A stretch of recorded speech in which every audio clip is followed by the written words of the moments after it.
How then Deleuze weaves all the strands together. Deleuze, who, by the way, also wrote a book on Spinoza. I believe his second book or his third book was a book on Spinoza, because he knew that he had to recover the richness of the stuff that this guy had developed in the 17th century, using all the resources that we have in the 20th century.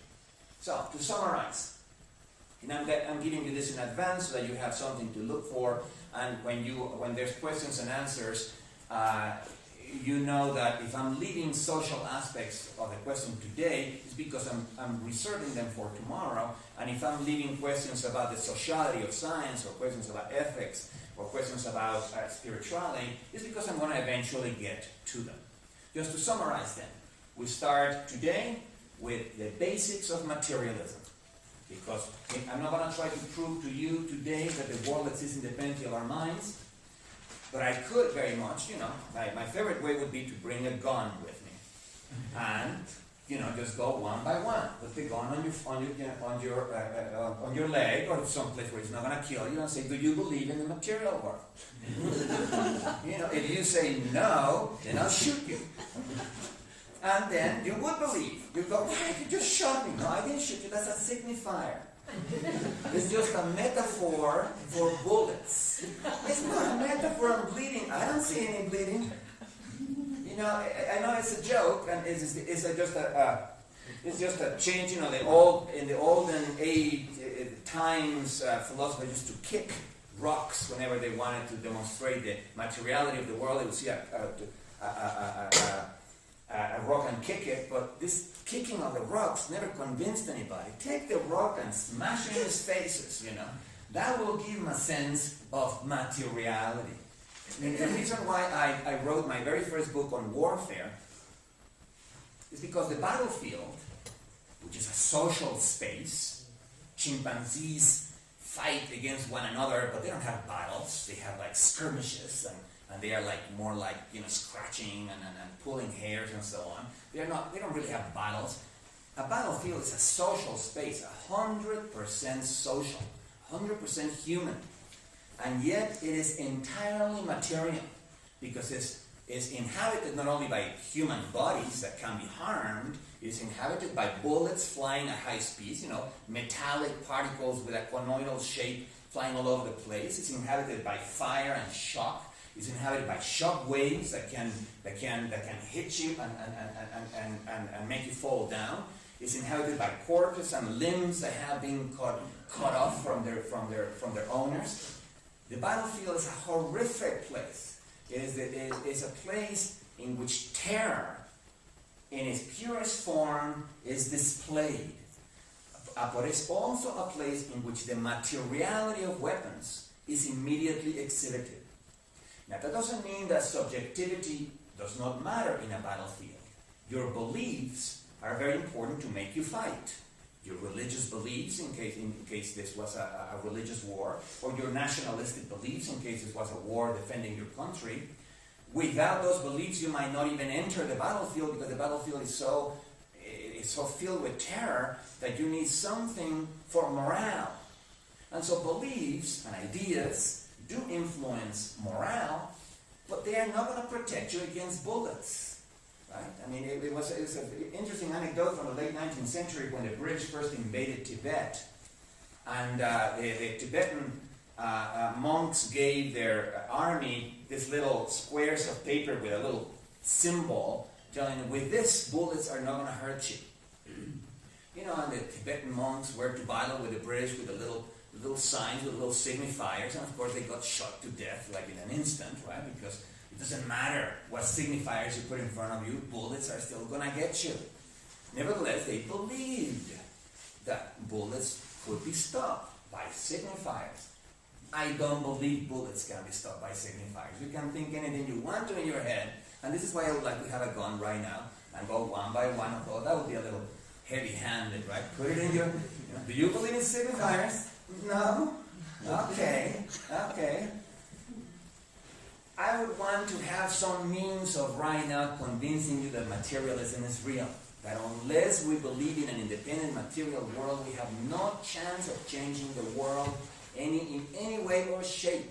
We're always going to remain being academics, teaching all the students about signifiers and about symbols and metaphors and irony, and never make contact with materiality. But I can't. So the best I can do is start by showing you how we can believe in the material world without believing in essences. And that's going to be then our very first class. Deleuze borrows from science 3 reasoning styles, 3 explanatory strategies,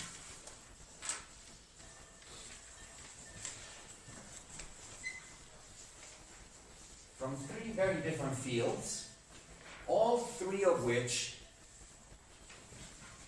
even though they are borrowed from science, can be extremely useful in doing philosophy. I want to explain them one at a time. The first one is called population thinking.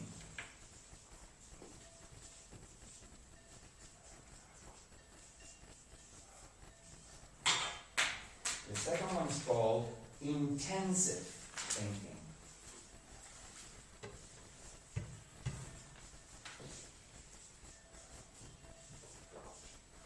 The third one is called topological thinking.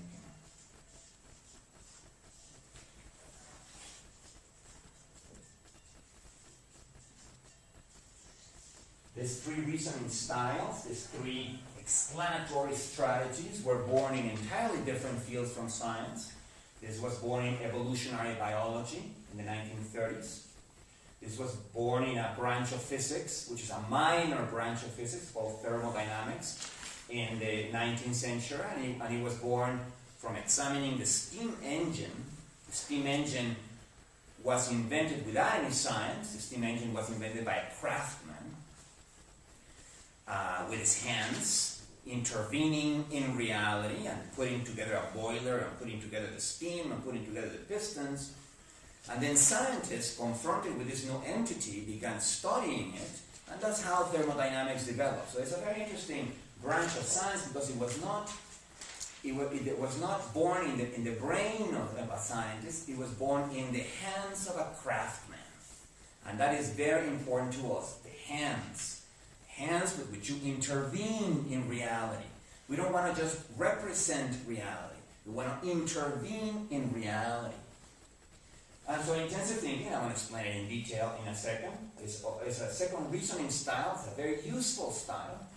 And finally, topological thinking comes from mathematics. It was invented at the beginning of the 20th century by a French guy. His name was Poincaré. I'm going to write down his name in a second. And it is precisely what we need to think about abstract spaces, but in a way that it is concrete and that you can sink your teeth into.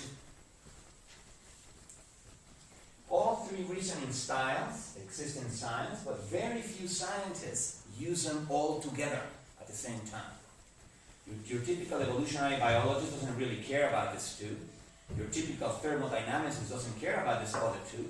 And your typical mathematician doesn't really give a damn about this 2. So they are used, but they are used a little bit here, a little bit there. So what Deleuze does is draws them all together and tries to see, well, what happens if you bring all 3 together? What kind of worldview can emerge from bringing those 3 together? The only scientist that I can think uses all 3 things together is an ecologist. That is somebody who studies ecosystems. Ecosystems are probably, with the possible exception of the human brain, which is perhaps the most complex object in this planet, ecosystems are perhaps the second most complex object in this planet, particularly an ecosystem like a rainforest. It has thousands of insect species, millions of microorganisms, hundreds, tens of hundreds of plant species and hundreds of larger animals. And all of them meshed together into a food web that works almost flawlessly as long as humans don't come in and start destroying large portions of it, and destroying the habitats of species, and therefore taking valuable links of the food web, after which the food web collapses, which is basically what we're doing right now in Brazil and what we're doing right now in many places that have